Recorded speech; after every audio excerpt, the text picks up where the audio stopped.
যখন এখানে আসি এবং এই বইগুলোর দিকে তাকাই আর যখন অতীতের দিকে ফিরে যাই, তখন আমরা বুঝতে পারি যে ইতিহাস কখনোই কোনো অপরিবর্তনীয় বিষয় নয়।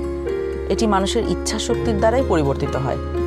এখন আমাদের নিজেদের ভাগ্য এবং ইতিহাস আবারও নতুন করে লেখার সুযোগ নিয়ে এসেছে গণভোট 2026। সবার মনে একটা প্রশ্ন, গণভোটটা আসলে কি? গণভোটটা হলো আসলে একটা ভবিষ্যৎ বাংলাদেশের ম্যাপ। ভবিষ্যৎ বাংলাদেশ থেকে আপনি কি চান আর কি চান না একজন নাগরিক হিসেবে, তার একটা খতিয়ান। আপনি কি এমন একটি বাংলাদেশ দেখতে চান যেখানে কেউ চাইলে 10 বছরের বেশি প্রধানমন্ত্রী থাকতে পারবে না?